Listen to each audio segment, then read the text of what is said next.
Oke, hari ini tanggal 5 April 2024, insya Allah Zoominar kita pada hari ini lebih istimewa ya, karena kita ada dua expert di sini, ada Coach Zak tentunya ya, Business Finance expert juga ada Mas Aristo nanti di sini, Market Research expert ya.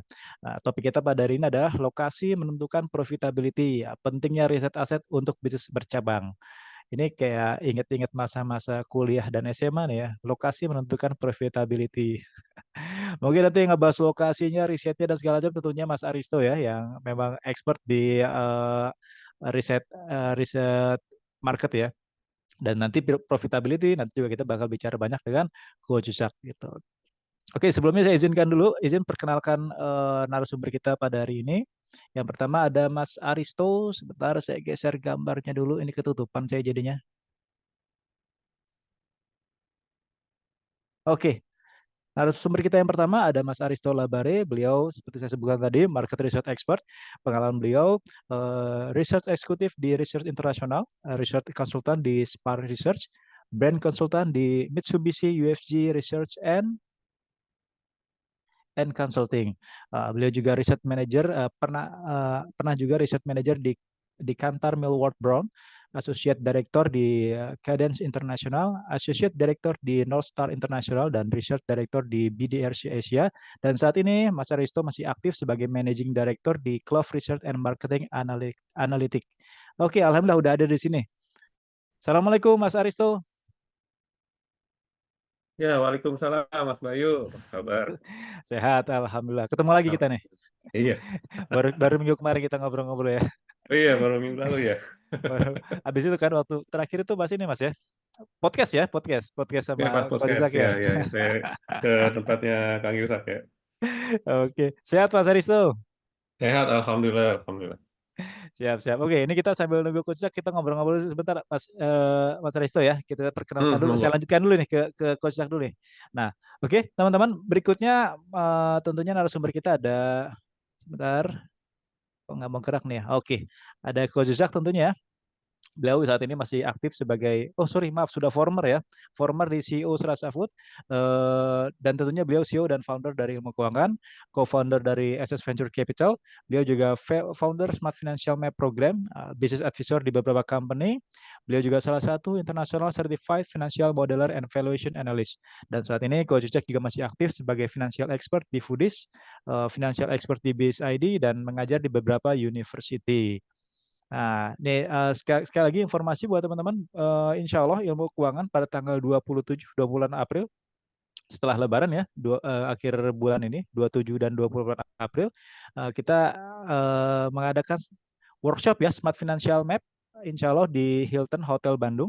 Jadi teman-teman yang belum daftar silakan daftar. Ini pendaftaran 7,5 juta, dan hari ini ya 5 April ini promo Ramadan terakhir. Jadi yang 7,5 juta kalau teman-teman daftar di promo Ramadan ini hanya cukup 6 juta rupiah. Ya, jadi kemarin banyak sekali teman-teman yang daftar langsung apa namanya rombongan ya. Ada yang 5 orang bersama staff finance-nya, ownernya, staff finance-nya, bahkan staff marketingnya juga diajak ya belajar di Smart Financial Map. Oke, ini kita sambil nunggu Coach Ishak, boleh kita mungkin ngobrol-ngobrol sedikit sama Mas Aristo. Mas Aristo, ini mantap nih materinya nih Mas. Lokasi Ya, menentukan profitability. iya Pentingnya betul. riset lokasi untuk bisnis bercabang. Wah, ini lebih spesifik lagi bisnis yang bercabang ya. Karena Ya, banyak ya pengalaman teman-teman, kebetulan saya juga sering sering kebagian curhat ya klien-klien ilmu keuangan yang kok cabangnya makin besar makin gede, revenue tambah besar ya, tapi profitability kok makin tipis gitu. Nah ini mungkin salah satu faktornya ya ini mungkin ya Mas ya, lokasi menentukan profitability gitu Mas. Boleh Mas tanggapannya gimana Mas soal lokasi iya, menentukan profitability? ya itu penting banget Mas Bayu. Jadi gini, apa namanya? Kadang-kadang tuh waktu saya juga sama sering dicurhatkan gitu ya, masalah lokasi ini. Eh, Karena biasanya kalau kita melihat di satu lokasi udah bagus ya Mas ya, terus Ya pikir wah betul. ini keren nih di sini ya udah saya mau buka cabang baru lagi deh gitu. Tiba-tiba Ah, cabang barunya nggak sebagus di cabang yang pertama misalkan. ya, Nah terus bingung kok kenapa resource-nya sama misalkan ya betul. distribusinya juga nggak berubah, tapi kok secara profitnya nggak beda. Ternyata Hmm, ada hal-hal yang menentukan juga Mas Bayu adalah surroundingsnya juga pengaruh ternyata siapa aja yang lewat, di sekelilingnya ada apa aja. Kemudian juga apa namanya, profil orang yang lewat tuh seperti apa, jadi mempengaruhi juga orang akan mampir atau akan visit atau enggak si outletnya. Nah, itu penting makanya jadi untuk melihat surroundingsnya, kemudian juga profil orang yang lewat di sana. Juga trafficnya, Mas Bayu, berapa banyak orang yang lewat, berapa banyak mobil yang lewat. Nah, itu Variabelnya mempengaruhi. banyak sekali Heeh, sebenarnya variabelnya. betul, Jadi betul. selama Mungkin ini nggak mungkin sesimpel kayak, betul. yang penting buka baca bank baru, kita pasti akan dapat profit yang sama. Nah, itu yang agak agak ini. Bisa lebih besar bisa aja, tapi juga bisa aja lebih kecil Iya gitu. iya iya iya. Ya variabelnya banyak ya. Mungkin teman-teman di Banyak sini banyak variabelnya. banyak yang apa sebutlah misalnya harusnya ada 20 variabel tapi yang diperuntukkan mungkin cuma dua atau tiga variabel. Nggak mungkin Iya, hanya 10% dari yang terpikirkan gitu. Oke. betul, betul. Mas Aristo, ini kita sambil nenggol Coach Uzak. Nih setahu saya Coach Uzak di 10 hari terakhir nih rajin beliau itikaf. Biasanya agak Iya. kesiangan gitu. Postingannya kayak gitu ya kebanyakan ya. tapi Waduh, tapi lagi nggak gimana apa-apa. nih? Biasanya juga nanti juga masuk kok dia nggak Iya, iya. lama gitu. Ntar ada tim yang nelponin. Kalau Coach Uzak belum bangun dia telepon ke istrinya biasa gitu. Dibangunin. Digedor aja. Oke. Siap-siap nih Mas Aristo ini teman-teman udah ready ada Mm-mm. saya lihat dulu ya ada udah 84 ya nambah lagi. Alhamdulillah udah 84 peserta di sini. Mungkin kita mulai aja kali Mas Aristo ya. Tadi kita udah spill Boleh, sedikit eh, boleh, boleh. materinya. Nah, oke teman-teman. Jadi kita nanti ada dua sesi. Sesi pertama tentunya pemaparan materi. Nanti teman-teman kalau ada yang mau ditanyakan atau mau didiskusikan dengan Mas Aristo, silahkan isi di kolom Q&A ya. Ingat ya, jangan di kolom chatroom. Kalau di kolom chatroom nanti tenggelam. Ya. Soalnya nanti kan Mas Aristo, Mas Coach Yusuf juga banyak ngajak interaksi. Silahkan interaksinya di chatroom. Tapi untuk tanya jawab atau mau diskusi silahkan di kolom Q&A diisinya. Gitu. Oke, teman-teman kita masuk ke sesi pertama untuk pemaparan materi dari Mas Aristo. Untuk itu waktu dan tempat kita persilakan untuk Mas Aristo. Silakan Mas Aristo. Ya, terima kasih Mas Bayu. Oke, Assalamualaikum warahmatullahi wabarakatuh. Selamat Waalaikumsalam pagi warahmatullahi teman-teman wabarakatuh. semua. Ya, mungkin akhir-akhir Ramadan ini biasanya sibuk banget ya. Sibuknya di malam biasanya kan, gitu ya. Sama menjelang menjelang apa? Menjelang maghrib gitu. Nah, hari ini saya akan share sedikit tentang ada nama produk kami namanya Pinpoint, itu dari Clove juga. Nah, ini juga bisa diaplikasikan ke teman-teman juga, nggak ada masalah. Jadi bisa jadi ada tahu parametersnya. Saya coba izin share screen ya, Mas Bayu ya. Oke, sudah terlihat ya, aman ya? Masuk masuk aman Mas. Siap. Nah, produknya kami bilang studi pinpoint. Jadi pinpoint ini mencari gambaran unsuran untuk lokasi baru outlet-outlet teman-teman. Jika teman-teman udah mau bikin cabang baru atau mau punya apa outlet yang di luar lokasi yang biasa gitu ya, seperti apa. Dan ini kan sebetulnya investasinya lumayan besar. Dan juga dalam tanda kutip agak sedikit pertaruhan di situ, bisa jadi lebih baik, bisa malah jadi lebih buruk gitu istilahnya. Seperti tadi yang Mas Bayu ceritakan. Bahkan tadi yang di videonya Kang Yusa juga cerita bahwa naik sih, tapi ternyata secara profitability nggak terlalu bagus. Nah, untuk menghindari atau meminimalisir lah risiko-risiko tersebut, ada namanya studi pinpoint yang kita lakukan. Oke? Nah, mengapa penentuan lokasi outlet atau cabang baru ini sangat penting dalam keberlangsungan bisnis? Karena pertama, lokasi itu memastikan konsumen dapat menjangkau outlet dengan mudah. Jadi kita bisa tahu bahwa memang lokasinya memang cocok buat si konsumen yang kita targetkan, atau juga memang dapat diakses dengan mudah oleh si konsumen. Itu yang jadi penting bahwa outlet ini atau cabang baru ini bisa memberikan impact yang bagus terhadap bisnis kita. Itu jangan sampai malah kebalikannya, jadi boncos malah jadi udah capek-capek taunya apa namanya ngisep darah gitu ya, habis darahnya kitanya jadi bingung sendiri padahal pengennya growing malah jadi turun omsetnya. Nah, itu yang paling penting. Nah, kadang-kadang benar seperti Mas Bayu bilang, banyak pelaku bisnis yang menyepelekan penentuan lokasi ini. Makanya banyak yang curhat, kok nggak sama ya? Kok jadi jelek ya? Nah, padahal ya investasinya gede-gedean loh, ya kan? Investasi buka cabang baru tuh nggak kecil. Minimal kita harus nyewa lokasinya, tempatnya, terus bikin dekorasinya, kan, desainnya dan sebagainya itu udah penuh banget tuh semuanya. Udah gitu kita harus tambahin karyawan juga di sana, atau mungkin kita juga bikin jalur distribusi baru untuk bahan-bahan apa mentahnya, atau mungkin produk-produk kita, dan itu semua butuh investasi yang nggak sedikit gitulah. Nah makanya daripada kita jadi bermasalah saat kita udah buka, mending kita cek dulu di sana. Sebelum kita buka, kita lihat dulu ini berpotensi atau enggak. Bahkan kalau beberapa eh, UMKM yang kami bantu, nggak cuma di satu titik, di beberapa titik, supaya nanti pada saat mereka memilih itu udah ada gambaran titik yang mana yang paling berpotensi buat mereka buka cabang gitu. Dan ini bisa dilakukan di mana aja. Maksudnya di apa di pinggir jalan bisa, di mall bisa, di apa di semua kota juga bisa. Kita lagi mengerjakan juga ada beberapa kota di luar Pulau Jawa juga ada seperti itu. Makanya penting banget, apalagi kalau misalkan kita masuk ke lokasi baru yang kita sendiri awam di sana ya, asing gitu ya. Saya biasa di Bogor misalkan, tiba-tiba mau buka di Solo, saya nggak ngerti Solo kayak gimana, terus eh, apa, udahlah Bismillah aja di sana. Nah, resikonya mungkin akan lebih tinggi gitu loh. Ya, makanya kita lakukan dengan pinpoint ini, melihat dulu situasi di sana dan kira-kira berapa yang akan kita dapatkan dari sana. Seperti itu. Nah, nah ini kita nggak mau terjadi di teman-teman ya pada saat mau buka cabang baru kan. Kalau buka cabang artinya teman-teman kan udah dalam tanda kutip udah berkembang ya, udah growing kan. Awalnya satu fokus, tiba-tiba aduh saya udah cukup nih, saya pengen pengen ngambil di tempat lain juga. Berarti teman-teman lagi apa? Lagi berkembang. Nah, ada baiknya teman-teman cek dulu tuh beberapa potensial target lokasi. Nah, seberapa padat gitu ya, atau ramai lalu lintas di sekitar target lokasi, kemudian titik keramaian di sekitarnya ada apa. Nah, ini penting juga buat teman-teman pada saat kita kita baru di satu tempat, kita lihat di tempat tersebut ada magnetnya nggak? Kalau saya bilang magnetnya itu apa?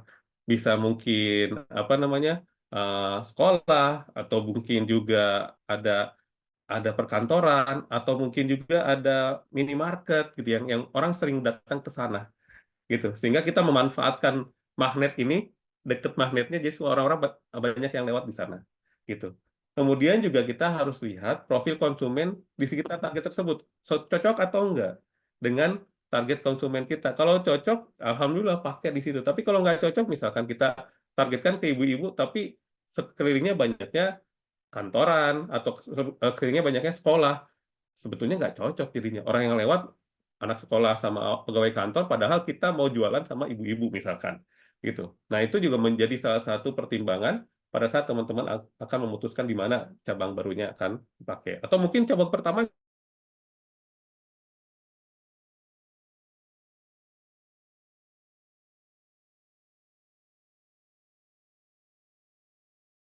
apa? Misalkan ada terminal, misalkan, atau ada stasiun busway gitu ya, atau hal-hal lain yang jadi orang pun mudah datang ke sana karena kan kita udah ini offline ya jatuhnya ya gitu.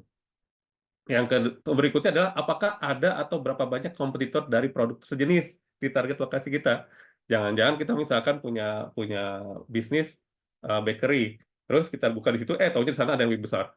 Atau kan ternyata dalam satu lokasi itu banyak banget ininya apa kompetitornya. Artinya kita harus bersaing sama kompetitor-kompetitor tersebut.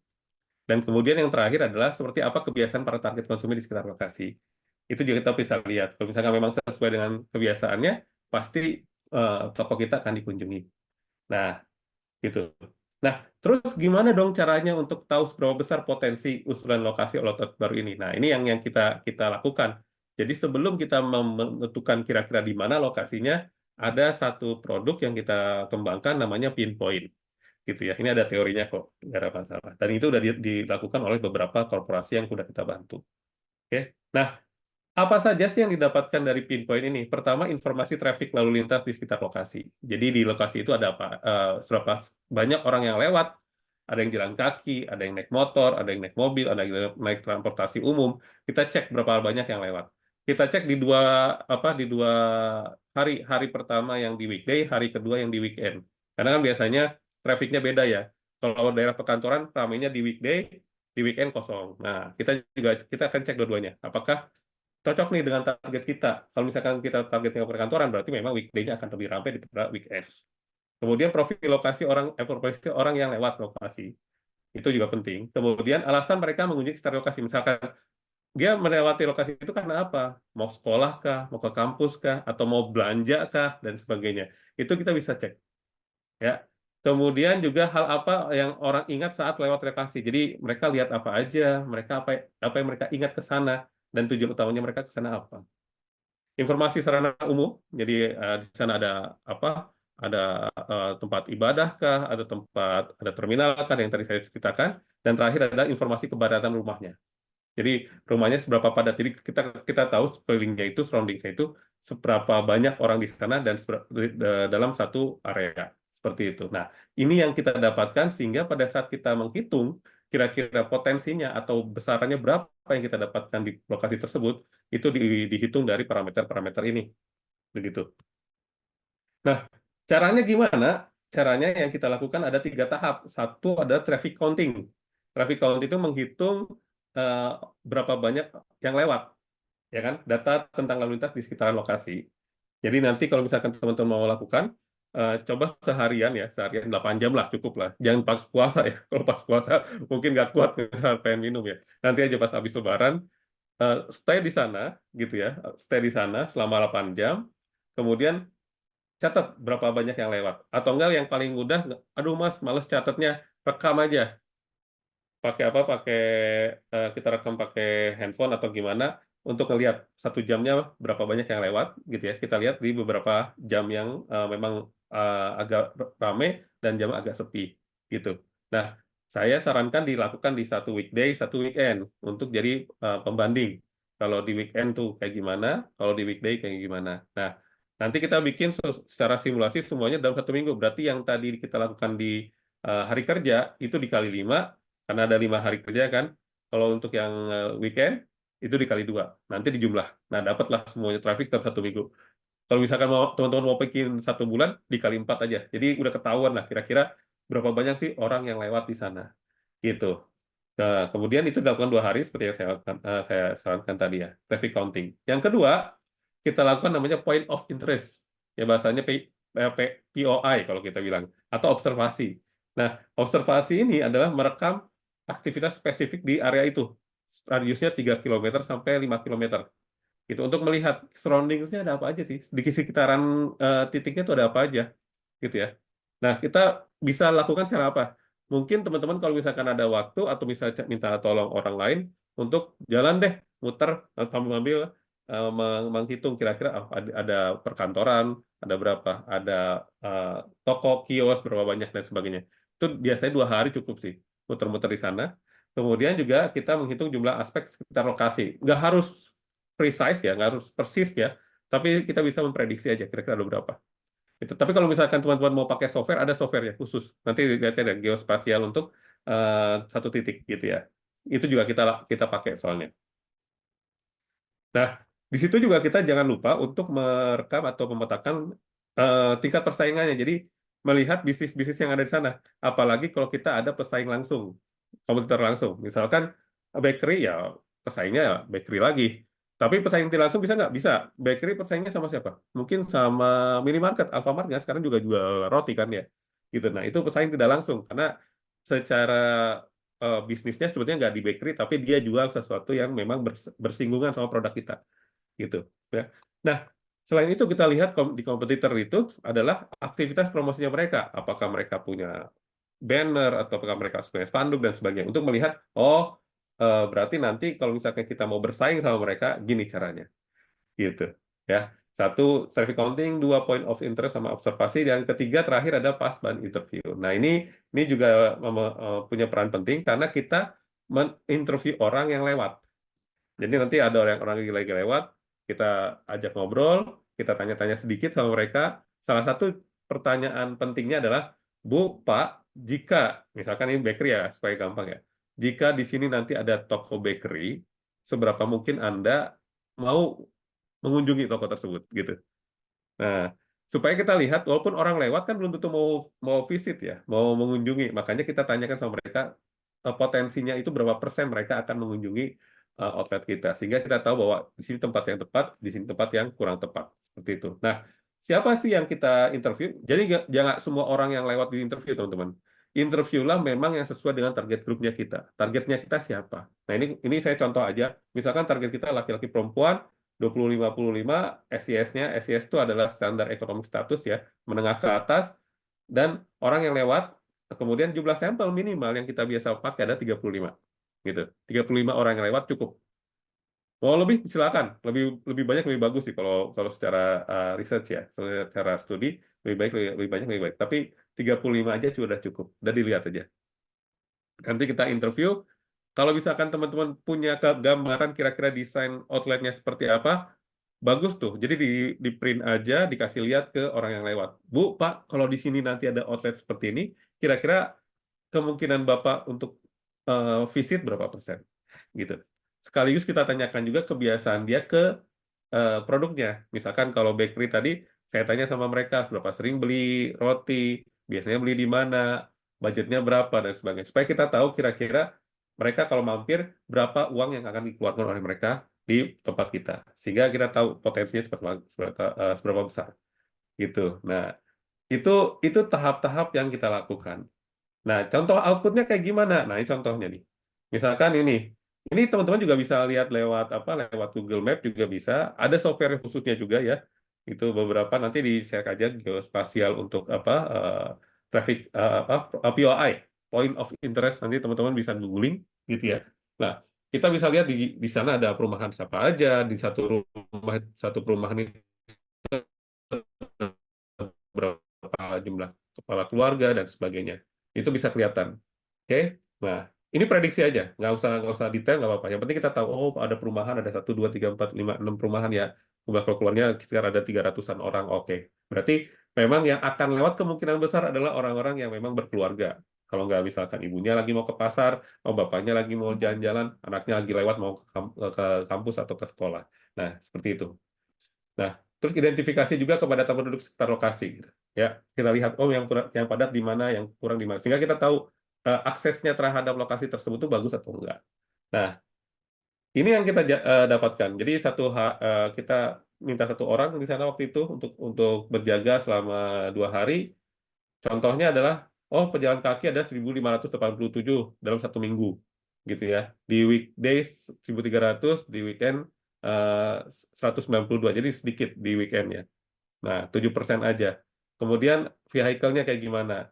Kemudian public transportation, bis, truk, dan sebagainya. Ini bis kebetulan kosong, jadi nggak ada bis yang lewat di sana.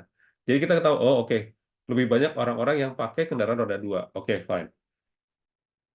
Nah, kita cek juga kira-kira kapan ramenya. Oh, kalau misalkan lihat dari sini, itu weekday-nya yang bawah ya, yang weekend yang atas tuh. Kelihatan yang paling tinggi di jam 1. Berarti di daerah situ pas weekend jam 1 ramai. Nah, ini bisa mempengaruhi juga teman-teman pada saat bikin kegiatan pemasarannya. Kenapa? Pada saat kita tahu di situ rame, jadi jam 1 kita bilang sama karyawan kita atau kitanya sendiri itu lebih lebih gencar untuk mempromosikan produk kita. Karena pada saat itu lagi rame-ramenya seperti itu. Kalau nggak jam 1, sekitar jam 4 atau jam 5. Ini kelihatan. Nah, ini dari pengambilan data pada saat kita lagi traffic counting tadi gitu.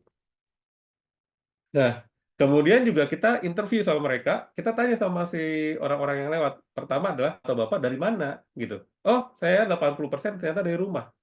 Berarti, oke, berarti si tempat tersebut lebih dekat ke rumah mereka. 80% dari rumah, 14% dari sekolah. Ini kebetulan ada masjid, 3% dari Masjid Ar-Rahman, karena dekat situ, 3% dari workplace. Dari sini, teman-teman bisa lihat, lebih dekat ke sekolah atau kampus, atau kantor, atau dari rumah. Ternyata dari rumah. Terus kita tanya sama mereka, mau ke mana? Dari rumah, mau ke mana? Kebanyakan, oh 35% rumah lagi, artinya dia pulang ke rumah, gitu ya. Kemudian 35% lagi ke rumah rumah keluarganya. Nah, di sini teman-teman udah bisa ada gambaran, oh berarti ini orang-orang atau ibu-ibu yang memang sering belanja atau jalan-jalan keluar ke rumah kerabatnya dekat situ. Gitu. Nah, profilnya udah mulai ketahuan tuh, ya. Gitu. Kemudian kita tanya sama mereka karena kebetulan kita mau ngomongin tentang bakery atau cake shop gitu. Kita tanya sama mereka, tipe-tipe cake shop apa aja saja yang mereka biasa kunjungi, misalkan di mana, biasa belinya di mana sih Bu? Oh, saya beli bisa di sini, di A, di B, di C. Kemudian spendingnya berapa per occasion, spendingnya berapa per sekali pembelian, 50.000. Kemudian dalam sebulan berapa kali pembelian? Oh, 3 kali pembelian, berarti 150.000 per bulan. Ini untuk memperlihatkan bahwa oke, itu budget yang dia siapkan untuk beli cake ya, sesuai dengan kategori kita. Nah, ini pertanyaan disesuaikan sama kategori teman-teman juga, gitu loh. Ya, kalau misalkan punyanya jualan buku, berarti kita tanya seberapa sering dia beli buku dalam sebulan dan berapa budget yang dia keluarkan sebulan untuk beli buku, supaya kita bisa memprediksi kira-kira kalau misalkan nih orang mampir di toko buku kita, berapa yang kita bisa dapatkan dari dia, seperti itu. Oke. Nah, kemudian kita kita perlihatkan desain toko bukunya misalnya atau toko bakerynya, kita cek sama mereka seberapa mereka suka sama toko buku tersebut atau toko bakery itu, dan juga kita tanyakan purchase intention namanya, seberapa ingin dia visit atau dia beli jika ada tempatnya di situ. Nah, ini udah mulai pakai skala ya, 1 sampai 5 atau sampai 6 silakan boleh dipakai. Nah, kita lihat yang paling gede berapa, oh 17% pasti beli, 48% mungkin akan beli, dan sebagainya. Kita lihat, oh oke, berarti ada kemungkinan orang yang beli itu sekitar 17%. Nah, ini saya analisis dari biasa saya ya, saya propose ke teman-teman, fokus yang paling atas aja dulu, yang 13% sama 17%. Yang ini kayaknya kadang-kadang bisa iya, bisa enggak, tapi kalau 13% sama 17% ini, kemungkinan besar mereka akan beli. Gitu. Nah, ujungnya ini yang paling penting. Kita cek salesnya kira-kira. Jadi kita tahu jumlah orang yang lewat, kita tahu target kita berapa banyak, dan probability mereka akan visit berapa. Nah, tahu dari mana, Mas? Tahu dari sini. Tahu dari purchase intention tadi. Probability-nya berapa persen.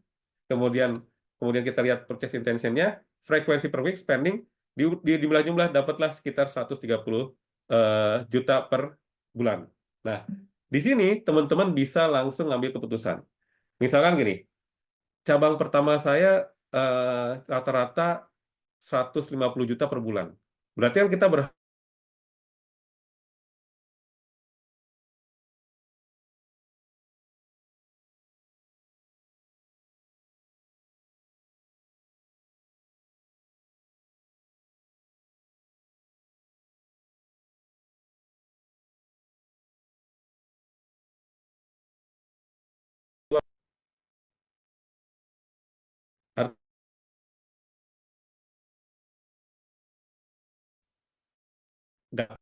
dapat begitu.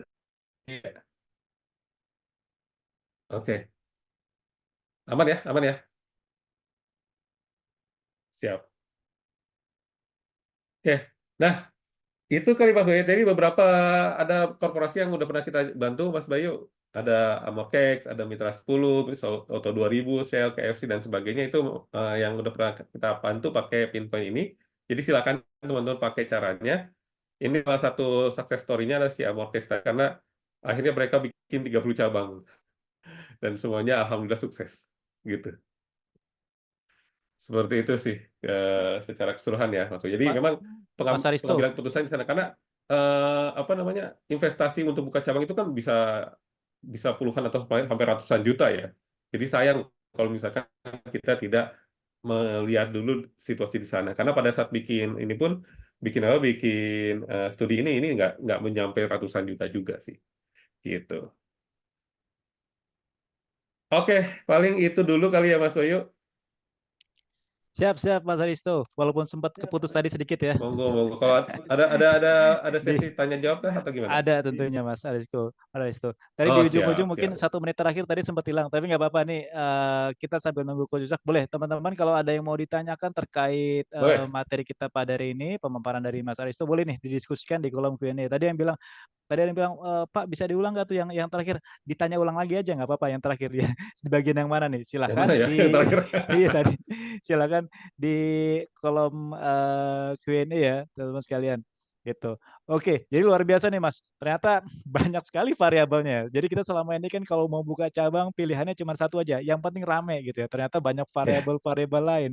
Kita iya, harus lihat juga profil orang yang di lokasinya, alasan-alasan orang ada di lokasi, behaviornya gitu ya. Apa yang mereka ingat di iya, lokasi, apa terus tadi apalagi sih info sarana sarana umum di sana ya, apa Iya, namanya, sarana umum di sana apa aja?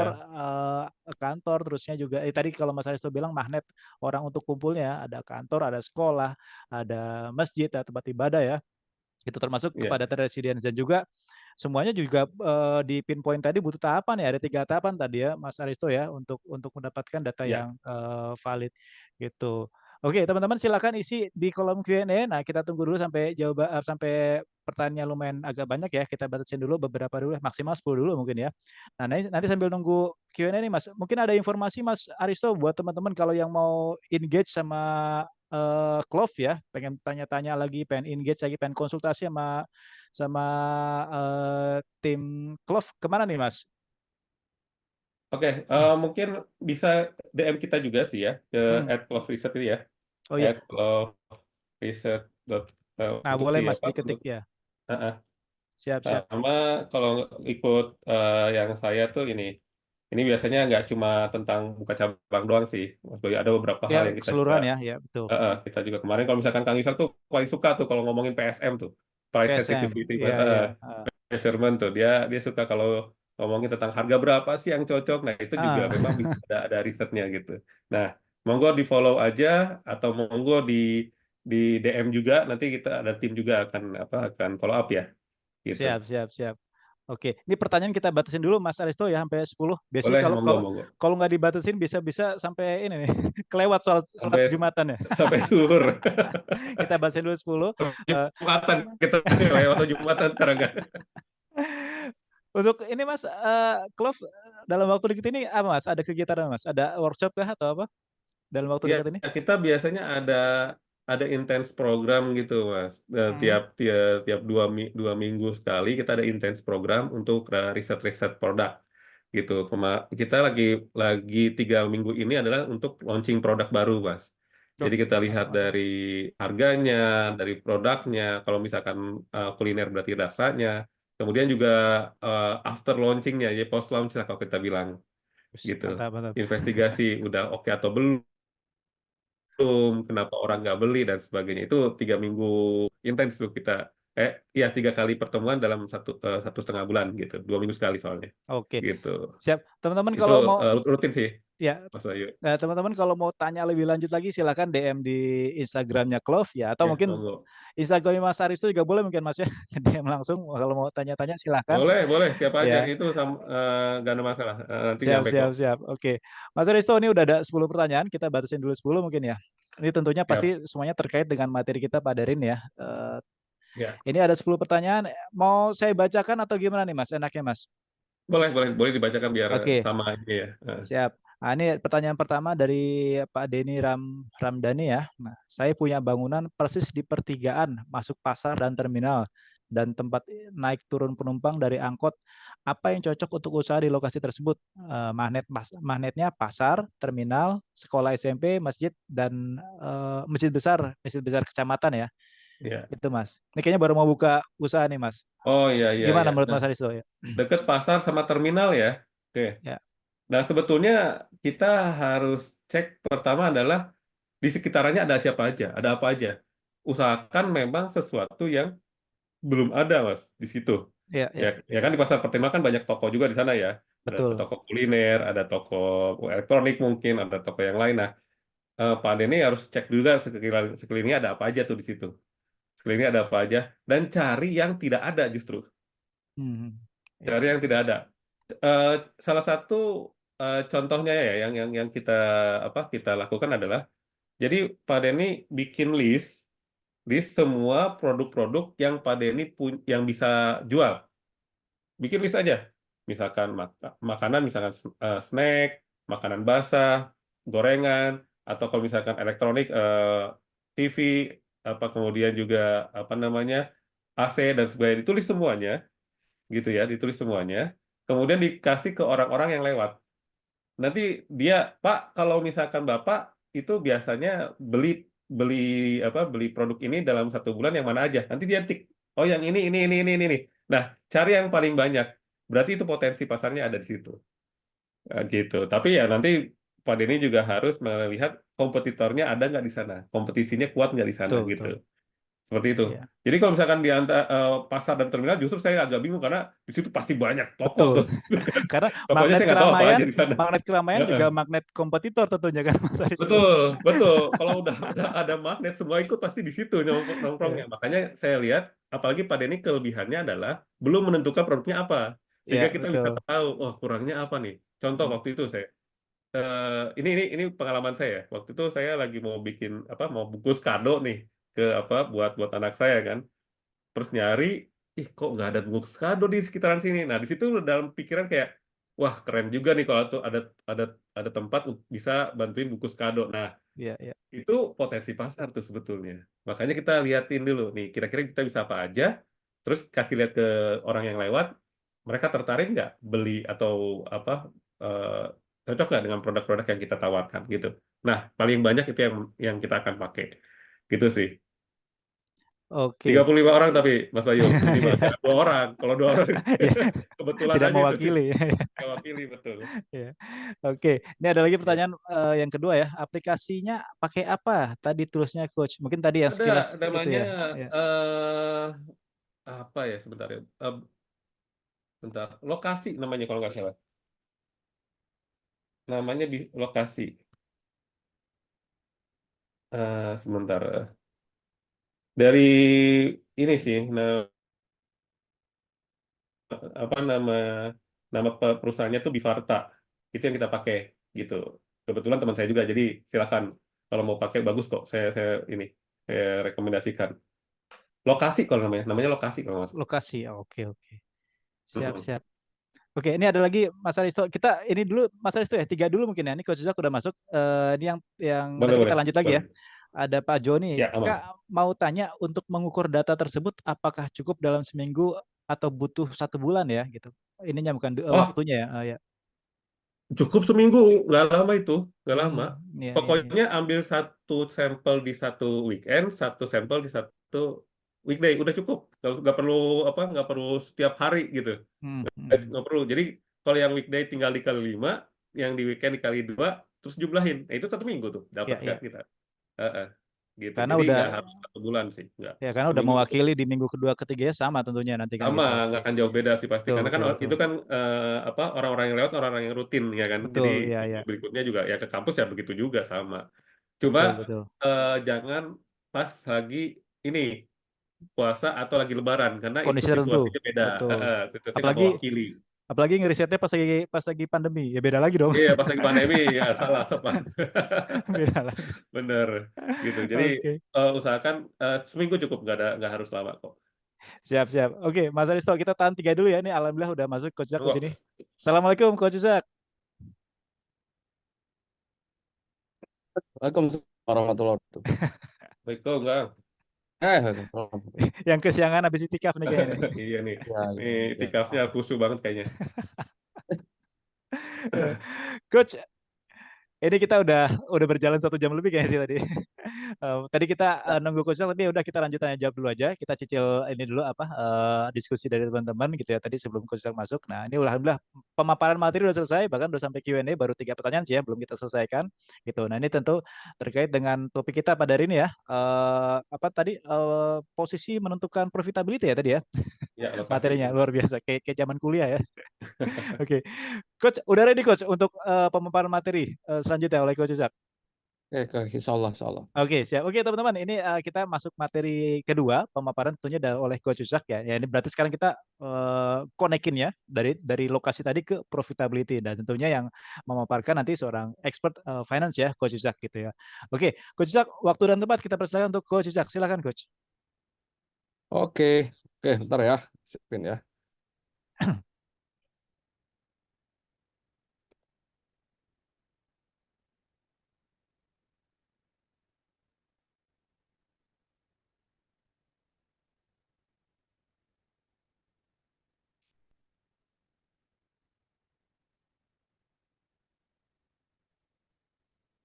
Oke, bismillahirrahmanirrahim. Assalamualaikum warahmatullahi wabarakatuh. Alhamdulillah, wassalamu ala rasulillah.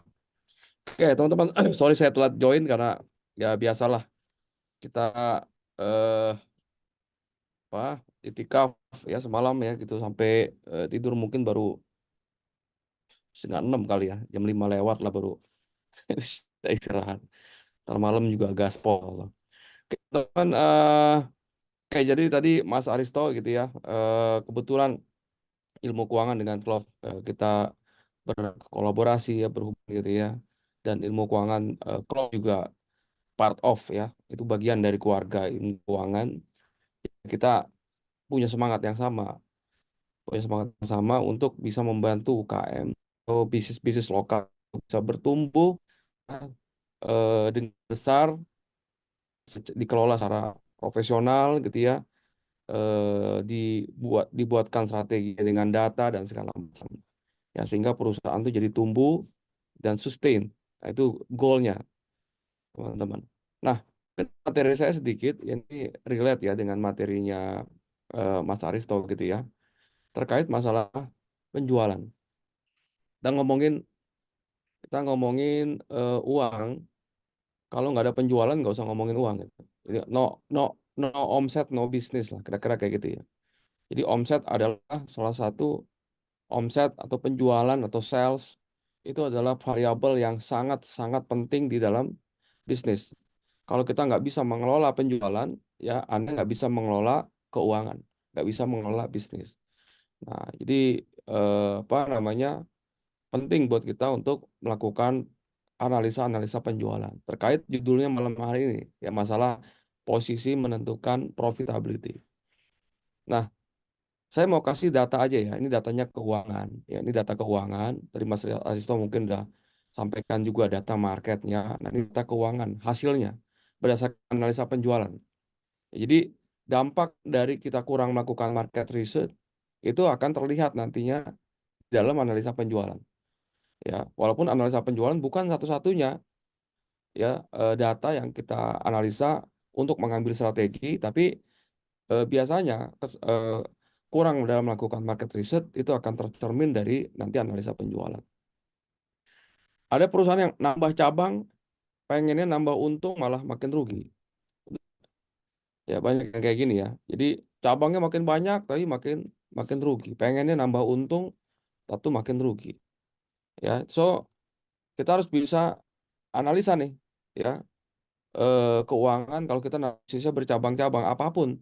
Ada bisnis kuliner, bisnis salon, bisnis apa gitu ya, yang nanti Anda akan buka cabang gitu ya. Nah, lokasi tentunya menentukan profitability. Nah, ini perlu dilakukan riset. Nah, outlet tambah banyak, untung makin dikit gitu. Produk makin banyak, untungnya makin tipis. Tim sales, channel distribusi, reseller semakin banyak tapi makin rugi. Nah, ini banyak nih perusahaan-perusahaan yang saya temui punya masalah seperti ini gitu. Ya.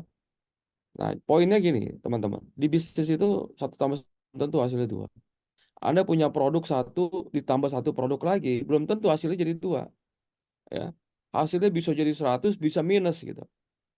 Anda punya bisnis satu cabang, bikin cabang yang kedua, belum tentu omsetnya naik 2 kali, gitu ya. Malah bisa makin boncos atau bisa lebih rame. Jadi, nah ini perlu dilakukan riset.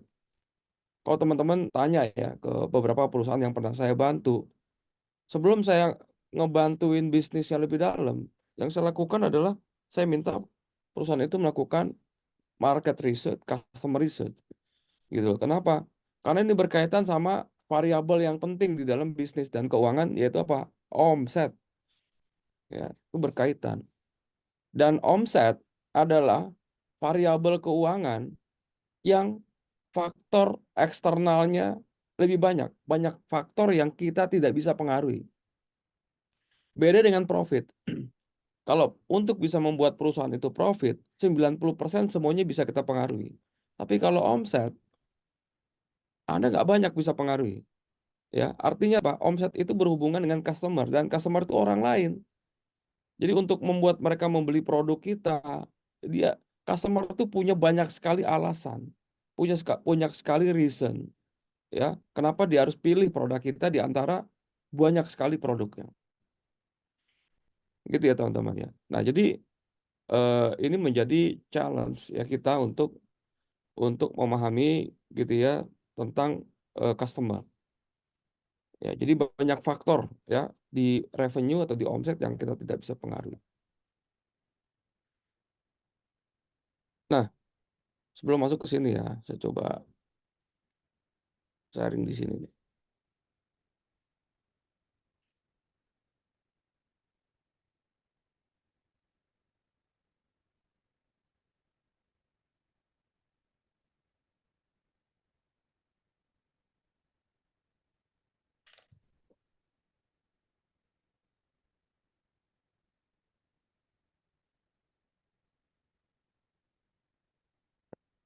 Nah, teman-teman di bisnis itu banyak sekali produk.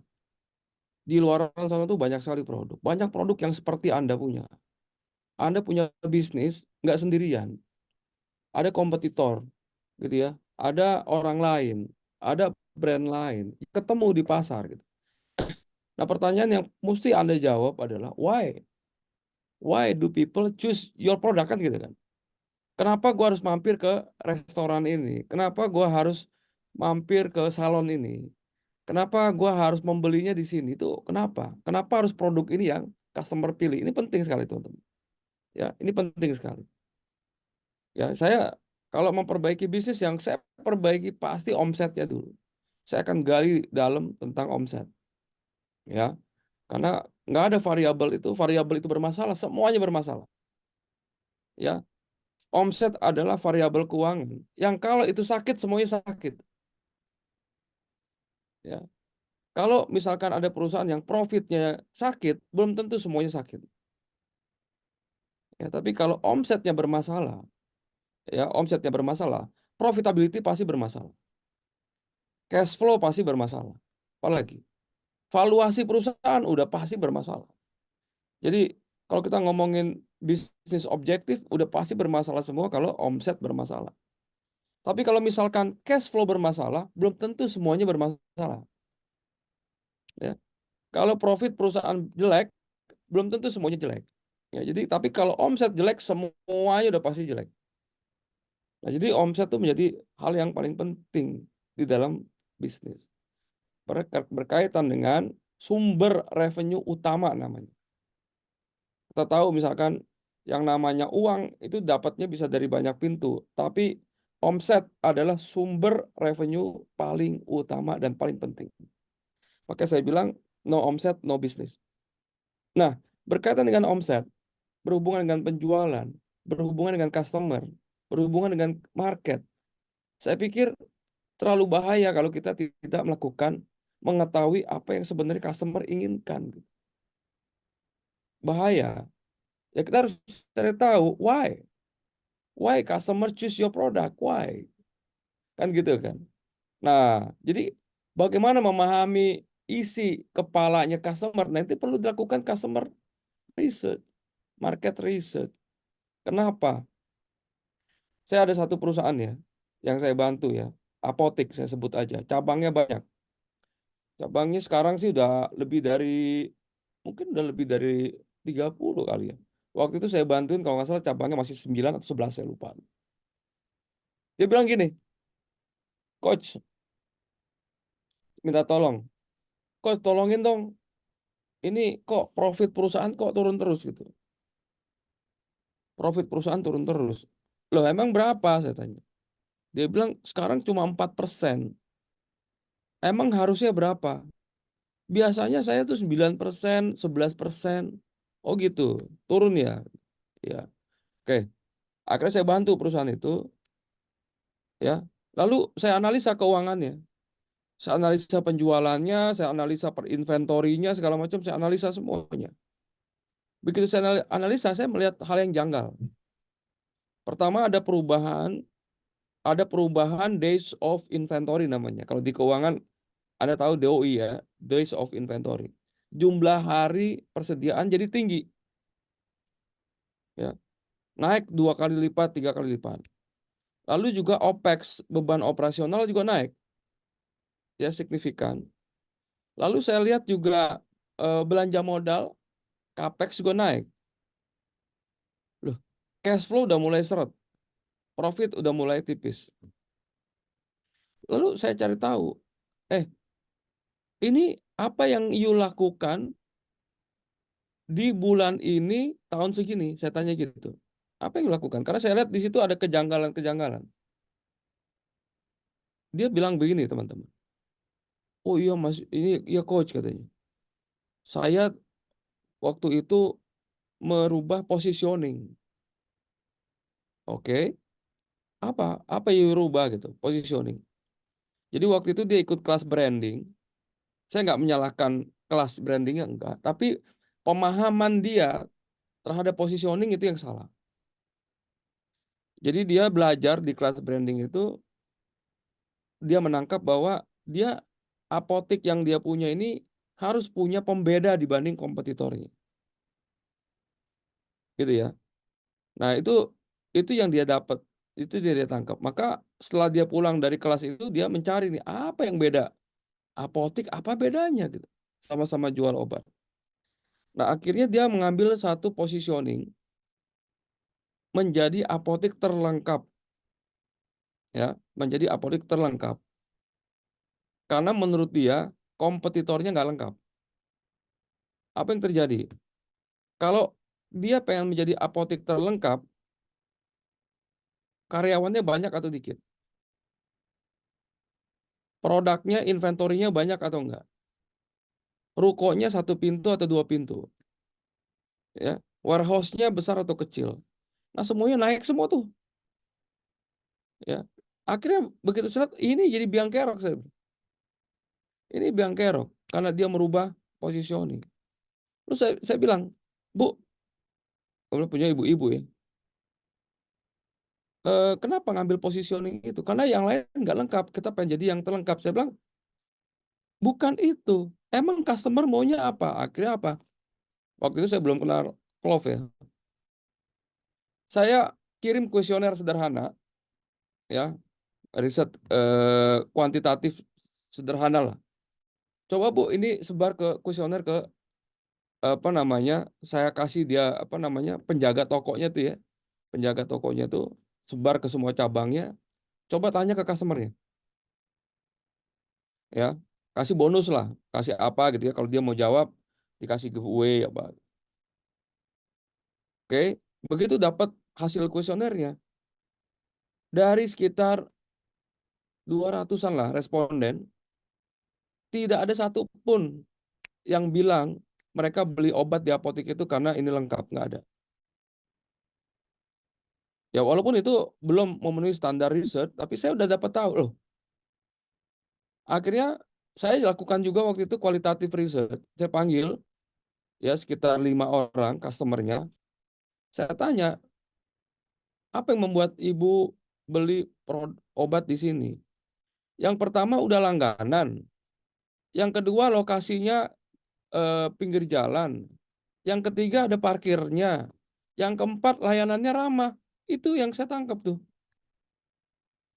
Nggak ada satupun dari yang kualitatif maupun kuantitatif riset, ya, riset sederhana ya, itu yang mengatakan mereka beli produk itu karena lengkap. Tapi mengambil positioning lengkap, itu yang membuat profitnya babak belur. Ya, akhirnya saya bilang, positioning itu betul pembeda dari yang lain yang dibutuhkan customer kan gitu kan. Maka ujung-ujungnya customer maunya apa gitu. Nah, itu yang membuat perusahaan itu babak belur. Nah, kira-kira jadi di lapangan tuh kompetitor banyak, teman-teman. Banyak sekali kompetitor. Ada mau main di teh seduh nih, ada macam-macam. Ada mau bermain di teh celup, ada macam-macam. Ada mau bermain di RTD, itu macam-macam. Pertanyaannya, ya, kenapa customer harus membeli produk kita? Ya, ini penting sekali. Nah, gambaran dari kondisi keuangannya ini kayak gini. Ini ada satu bisnis ya, ini real case nih. Tapi saya udah modif datanya lah. Ini keuangan.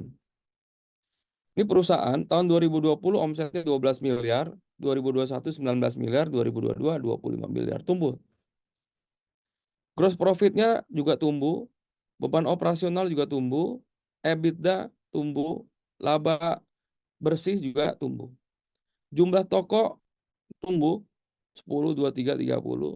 Jumlah customer-nya juga tumbuh berdasarkan POS ya. Number of employee, karyawan juga naik, jumlah transaksi juga naik. Aset naik, equity naik, hutang juga naik. Kalau ngelihat sekilas semuanya naik. Tapi kalau kita hitung analisa, ya average revenue per usernya, ARPU nih kalau saya bilang ARPU ya. Average revenue per user atau average revenue per customer ya sekian. Average revenue per outletnya turun. Ya, dari 1,2 miliar sekarang udah tinggal 825. Turun. Average revenue per employee juga turun. Average revenue per transaction, jadi nilai dari penjualan berdasarkan transaksinya itu turun. Yang tadinya 1 bill 30.000 sekarang 1 bill 20.000. Rata-ratanya ya. Average gross profit per outlet juga turun. Return on asset turun, return on equity turun semua lah. Ya, jadi ini tercermin teman-teman. Bahwa begitu dianalisa, apa yang dianalisa? Nah, salah satunya adalah kalau kita lihat di sini, outletnya naik semua nih.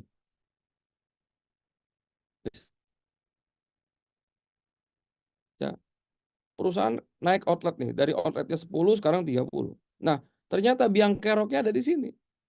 Pada saat outlet itu dibuka, tidak dianalisa.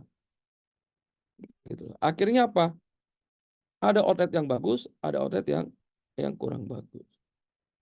Ya, akhirnya kita lakukan apa? Macam-macam analisanya. Kita cari tahu mana outlet Paretonya. 80-20-nya produk Pareto dan segala macam. Nah, ini akhirnya menyebabkan perusahaan tersebut jelek. Ya, hasil setelah analisa market udah dilakukan, analisa keuangan udah dilakukan, analisa penjualan udah dilakukan, baru kita ketemu tuh penyakitnya apa nih perusahaan. Ketika penyakitnya udah tahu, kita ngasih obatnya gampang kan. Ngasih obatnya gampang. Yang susah diagnosanya kan gitu kan. Jangan sampai salah. Nah, akhirnya ya udah tahu akhirnya benar. Dan apa yang terjadi sama apotek itu teman-teman? Profitnya naik bukan cuma 11% setelah kita benahin, itu naik sampai dengan 19%. Karena jauh lebih efisien, jauh lebih lean. Ya.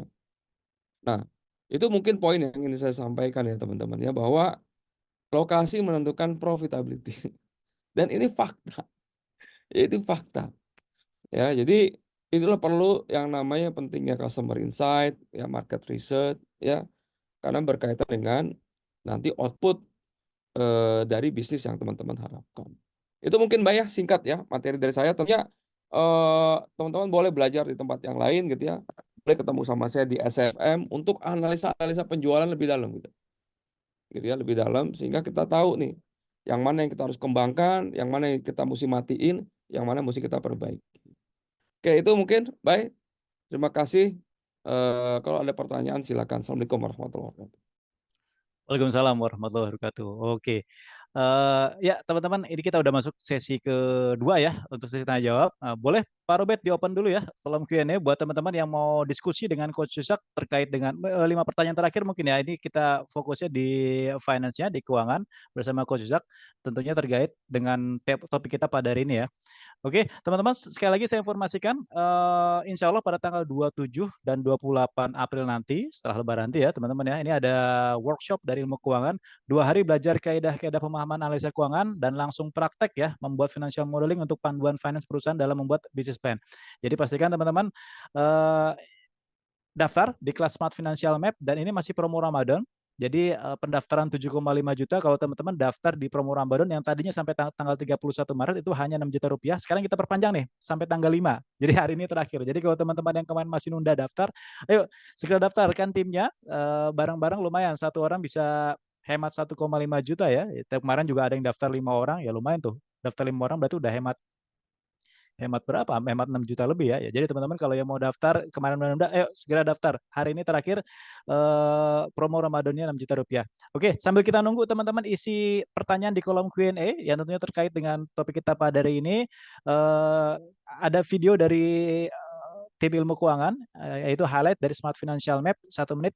Untuk itu kita persilakan untuk saksikan video highlight dari Smart Financial Map. Silakan Pak Robert.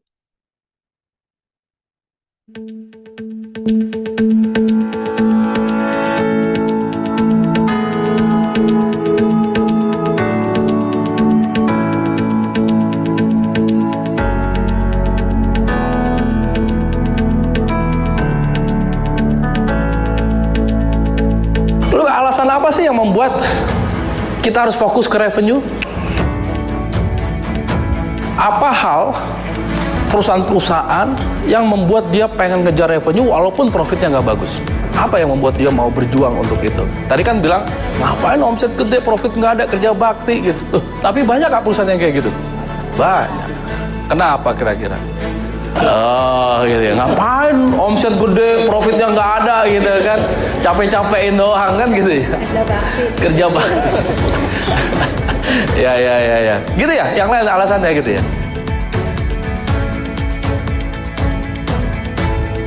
Emang di kondisi apa sih bisnis Anda harus jagain cash flow dibanding profit?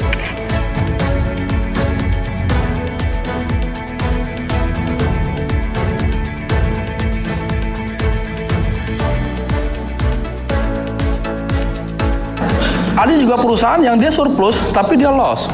Ya pertanyaannya, hidup dari mana dia?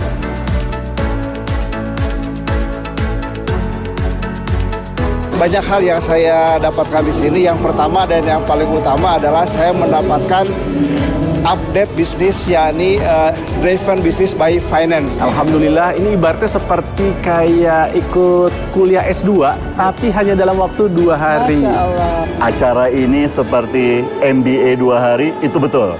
Karena acara ini sangat bermanfaat buat kami terutama dan buat partner saya di bidang distribusi. Saya bisa melihat secara luas, secara lebih mendalam mengenai pentingnya finansial. Karena jujur dari basic kami yang bukan keuangan, kami masih sangat perlu belajar, dan alhamdulillah pada kesempatan ketemu dengan Coach Yusak dan teman-teman di sini ya, tim keuangan, kami bisa belajar banyak dan juga memahami sedikit demi sedikit, namun kami punya target supaya kami bisa memahami ilmu keuangan dan juga yang kami perlukan dalam proses pembuatan laporan keuangan di perusahaan kami. Jadi buat kamu yang ingin belajar keuangan, apapun latar belakangnya, nggak perlu dari latar belakang ekonomi, wajib banget nih ikut kelas Smart Financial Map-nya Coach Yusak Yahya. Pokoknya buat kamu pelaku bisnis, yang namanya bisnis itu adalah finance. Jadi penting buat kita untuk melek secara finansial. Semoga bermanfaat.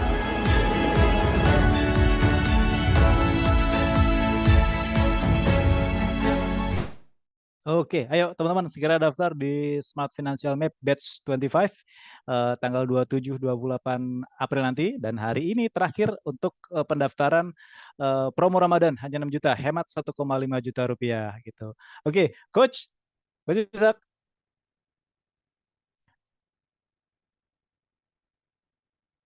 Lagi nggak open kamera nih. Ya, gimana?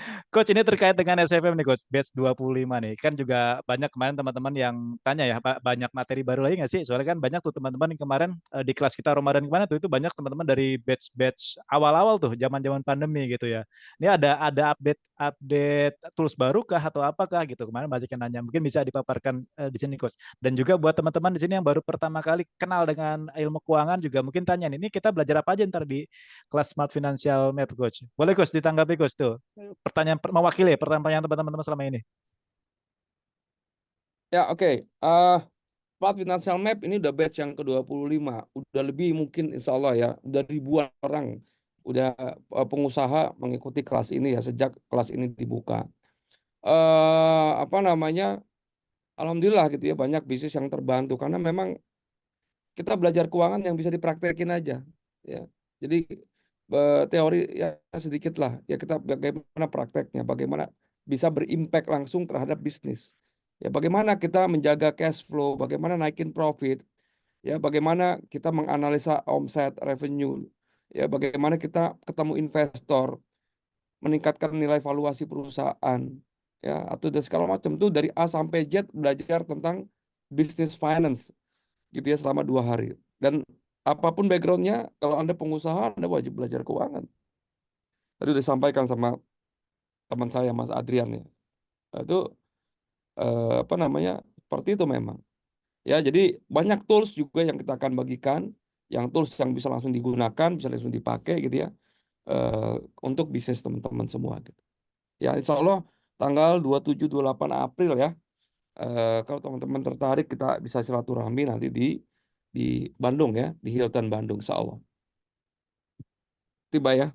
Oke, thank you Coach. Ya, teman-teman, pastikan daftar. Untuk pendaftaran silakan hubungi admin Ilmu Keuangan, ada di chatroom ya, ada kontaknya, silakan hubungi mereka. Kita lanjut nih ke sesi tanya jawab ya. Ini tadi 1 sampai 10 banyak pertanyaan, mungkin banyak dari ini ya ke Mas Aristo. Mas Aristo udah ready Mas? Kita lanjut lagi nih Mas. Ayo, boleh. Tadi tuh terakhir Ayo. ke gini ya, Pak Joni ya terakhir ya. Sekarang lanjut lagi ke Bu Tasya Puja Berina.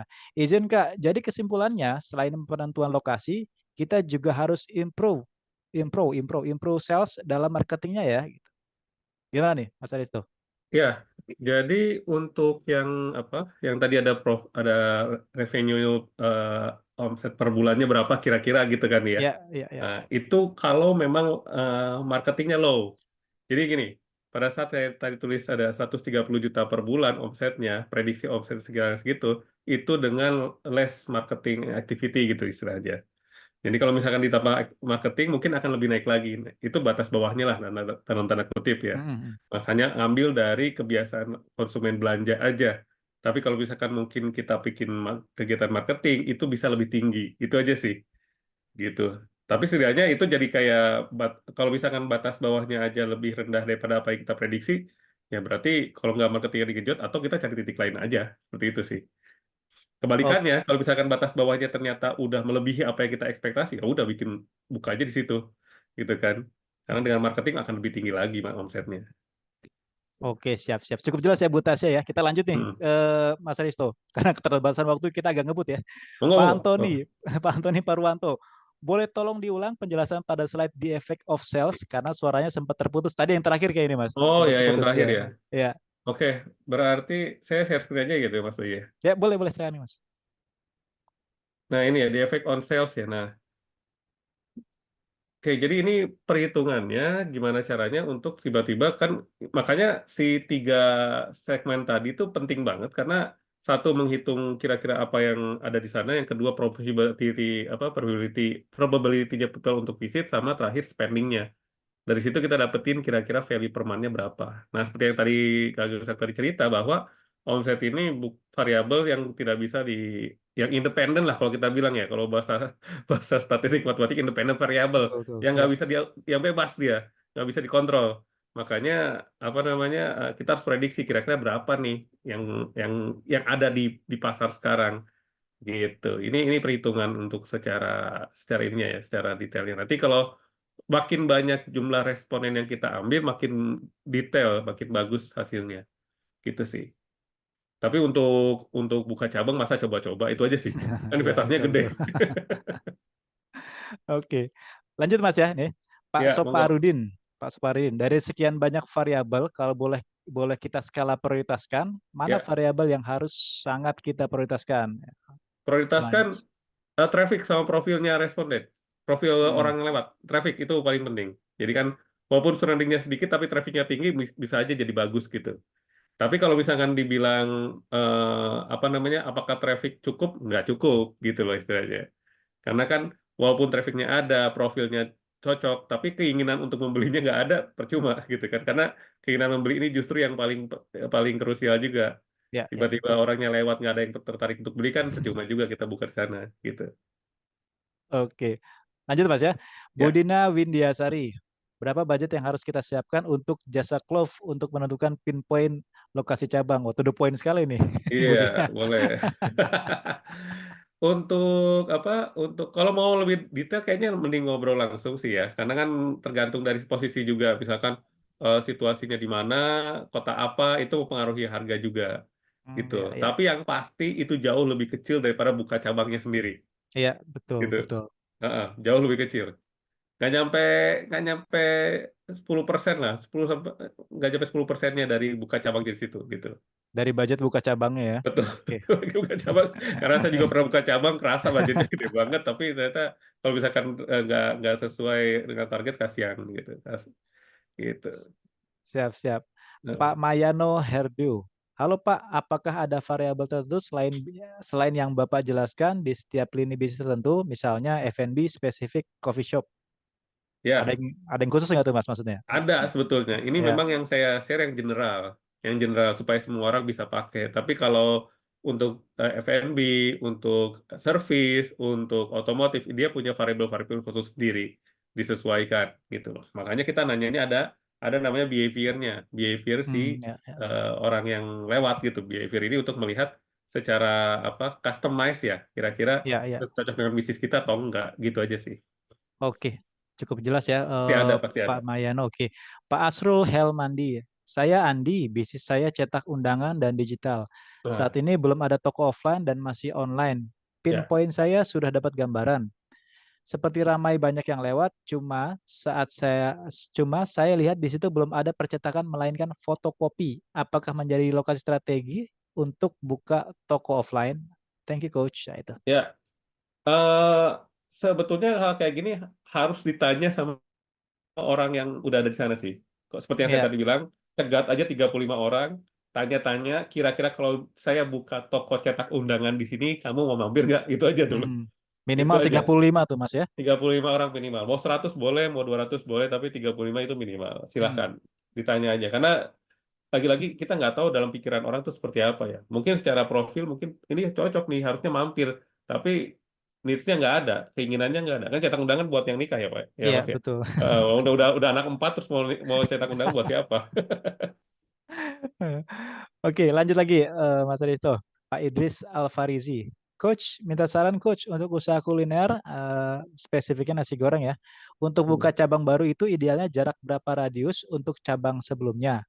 Karena khawatir kalau buka cabang terlalu dekat, yang ada malah mecah market doang, bukan nambah market. Nah, Betul, gimana? jangan yang deketan, jangan yang deketan. Jadi makanya tadi saya bilang 3 sampai 5 kilo kan. Karena memang radiusnya sekitaran segitu sih, Mas Bayu. Kalau mau ya di atas 5 kilo lah, gitu. Atau yang memang aksesnya beda atau areanya berbeda. Kalau misalkan tadi di daerah selatan, kita ambil di arah utara misalkan. Jadi jangan deket-deketan juga. Tapi Mas yang di tengah-tengah gimana? Ya di tengah-tengah mungkin kita bisa propose pakai online gitu istilahnya, ya kan? Oke. Tapi kalau misalkan memang mau buka cabang tapi terlalu dekat, agak-agak ini. Kecuali kalau cabangnya nasi goreng di situ penuh, maksudnya udah full, tiap hari full, nggak bisa nambah tempat lagi, buka cabang deket boleh, sehingga orang yang nggak dapet di sini pindah ke sana boleh. Iya, iya. Tapi kalau mau buka cabang untuk memperluas market, mending jangan yang deketan. Gitu. Jadi beda inilah, beda objektifnya. Kalau objektifnya plural market, mending agak jauhan dikit. Yang 5 kilo minimal lah, maksimal kalau misalkan bisa di luar kota juga boleh. Tapi kalau karena memang penuh, full gitu, nggak bisa memperluas outletnya, ya buka cabangnya deket boleh. Gitu. Jadi aman.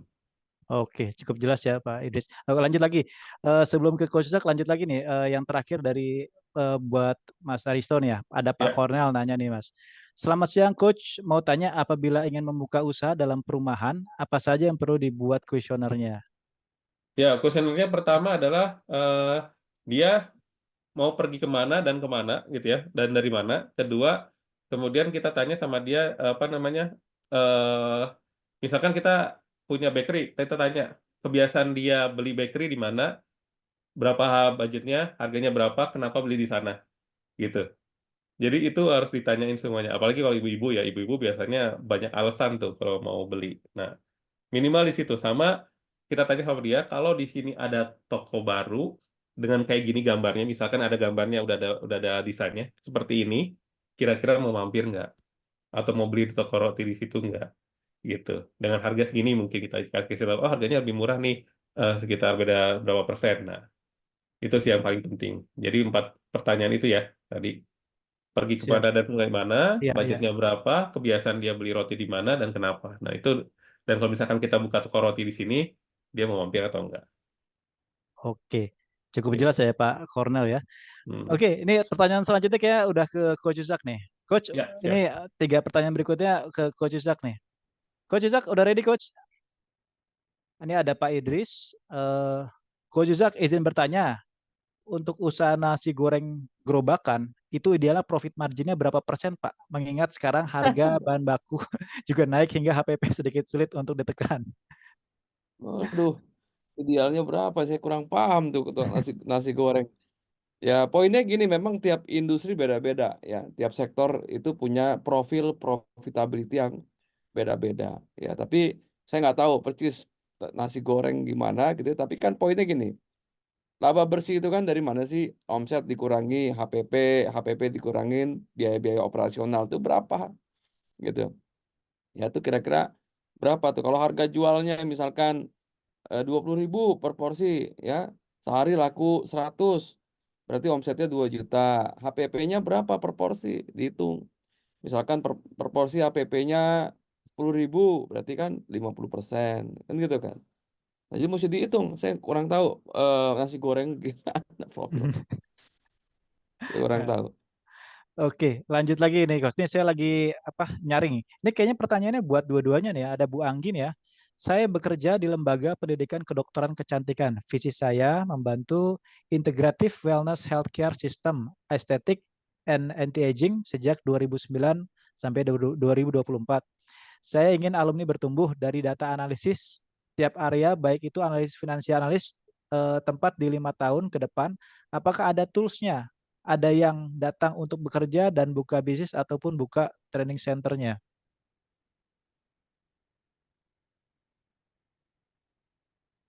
Bu Anggi, menit ke 10:59, Coach.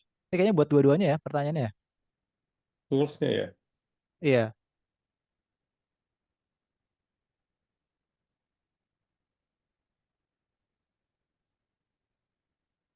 Boleh mungkin dijawab dari Coach Isak dulu atau Mas Aristo? Saya kurang paham pertanyaannya.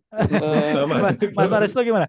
Apa sih itu toolsnya apa? Maksudnya memang nggak ada Ya, tools yang apa? Ya memang harus cek dulu ininya sih bisnis prosesnya ya. ya. Kayak gimana Enggak, gitu. ada Karena yang datang untuk bekerja dan buka bisnis, ada pun buka training centernya. Enggak, pertanyaannya apa kan gitu kan.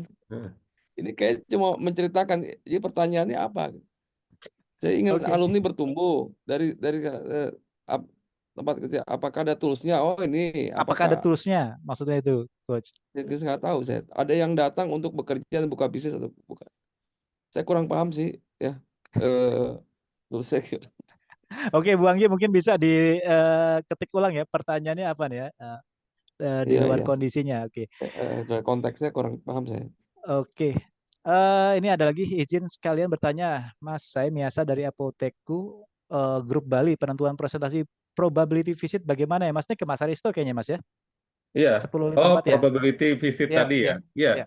Jadi itu hasil dari kita tanya pertanyaan, kalau misalkan ada toko seperti ini di sini, Bapak mau seberapa mungkin Bapak mau visit? Itu dari situ probability visitnya.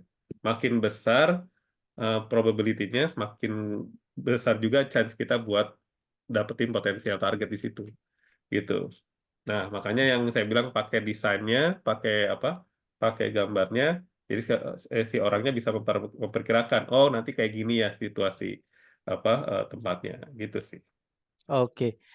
Mas Aristo ini terakhir kayaknya ke Mas Aristo juga nih. Pak Adi Ya, Permana nih ya. Pertanyaan Heeh. terakhir ke pertanyaan ke-15. Untuk belajar fokus tentang lokasi Ya, dengan materi kita barusan ya. Ini ada kelasnya nggak nih Mas Aristo? kelasnya belum, tapi kalau mau private coaching boleh tadi ada ini ya, ada linknya ya untuk Linknya private di coaching. oke. Nanti kita coach khusus gitu. Itu 1/2 jam, tapi boleh nanya apapun tentang riset boleh situ. Siap, siap, siap. Kita bantu semuanya. Bahkan mau saya punya kuesioner seperti ini bagus nggak? Saya punya ini kayak gini oke nggak? Saya tanyanya sama sini boleh nggak? Kadang kemarin malah kita bantu. Saya mencari responden seperti ini kira-kira di mana ya? Nih database-nya, sok. Tinggal telepon sendiri silahkan gitu. Nah itu kita bantu tuh di private coaching. Jadi tenang gitu. Oke, siap, siap. Heeh. Oke, ini ada lagi satu lagi nih. Nambah lagi tadi. Ke-16. Sebentar, saya baca dulu nih.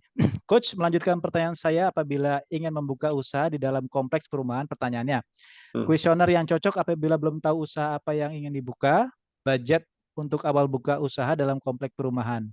Mas Aristo kayaknya ini pertanyaannya. Iya. Tadi yang perubahan tadi udah ada 5 itu tadi, Mas. Tapi Hmm. kayaknya sih seperti saya tadi bilang private coaching nih, karena eh, apa ya yang kita share di sini sebetulnya yang general-general dulu sih, karena kan Ya, ya. semua bisnis beda-beda ya. Ini ada Betul, betul. ratusan orang di sini bisnisnya beda-beda. Kita nggak bisa dianggap semua pakai dengan cara yang sama. Makanya Ya.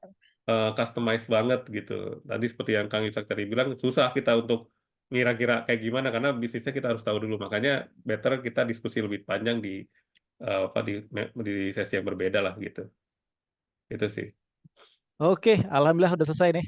Mas Aristo, Coach Yusak, 16 pertanyaan ya dari teman-teman di sini. Sebelum saya close mungkin Mas Aristo atau dari Mas Aristo mungkin ada closing statement Mas Aristo sebelum kita close nih karena udah mendekati waktu Jumatan Iya, ya. kalau Boleh kalau Mas saya Aristo selalu ya. ya kalau saya bentar lagi Jumatan nih soalnya. Hmm.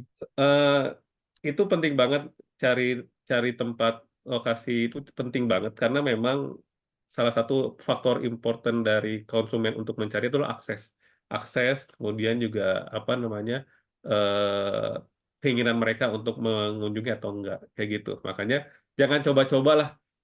Maksudnya sayang kalau coba-coba gitu untuk bikin cabang baru tuh kayaknya terlalu terlalu terlalu eh, besar resikonya kalau coba-coba Betul gitu. betul. Mending kita cek dulu, kita riset dulu di sana. Saya yakin kan nggak nyampe 10% dari harga buka cabangnya itu sendiri. Makanya Ya ya. eh, makanya tadi beberapa yang kita bantu dia pakai riset dulu, akhirnya sekarang 30 cabang riset semua tuh dia. Gitu. Karena jadi udah tenang decisionnya jadi oh ya buka di situ tenang aja. Karena risikonya lebih rendah gitu sih. Ya dia buka kalau kalau quote-nya buka cabang kok coba-coba gitu sih. Oke, thank you Mas Aristo. Ya, Oke, thank Coach, you Mas Bayu. sebelum saya close Coach, mungkin ada closing statement dari Coach Zak. Silakan Coach. Ya, oke, bisnis nggak cukup kerja keras ya, tapi kerja cerdas lah kalau aku bilang gitu Ya, ya. betul Jadi betul. jangan sampai kita terlalu banyak melakukan kesalahan, padahal kita bisa belajar dari orang lain gitu ya. Kita bisa analisa dulu. Jadi market research ya, customer insight, lalu juga analisa keuangan, penjualan dan segala macam itu bagian dari ikhtiar kita dalam membuat strategi agar apa? Biar minim kesalahan-kesalahannya. Ya, karena mahal biayanya kalau kita melakukan banyak sekali kegagalan, kesalahan-kesalahan di bisnis. Itu poinnya ya. Iya. Oke, ya teman-teman, alhamdulillah udah rampung acara kita pada hari ini. Pastikan teman-teman yang mau buka cabang, jangan kayak orang yang minum obat tanpa diagnosa. Mungkin gitu gambarannya ya, teman-teman. Pastikan sebelum buka cabang riset dulu market ya, riset dulu finance ya. Dan alhamdulillah, insya Allah minggu depan kita libur dulu mungkin ya, minggu depan masih libur Lebaran. Kita start lagi 1 minggu setelah Lebaran, kita start lagi Zoominar free dari ilmu keuangan. Oke. Oke, Mas Aristo, Coach Yusak, terima kasih banyak. Kita belajar banyak pada hari ini. Insya Allah apa yang disampaikan oleh Mas Aristo, ilmu yang disampaikan oleh Mas Aristo, oleh Coach Yusak tentunya bermanfaat buat teman-teman di sini dan menjadi ini ya, menjadi amal ibadah kita ya di bulan Ramadan ini. Oke, teman-teman, saya Bayu Nirbayanto, izin pamit. Mohon maaf atas segala kekurangan. Sampai berjumpa lagi di pertemuan berikutnya. Wassalamualaikum warahmatullahi wabarakatuh.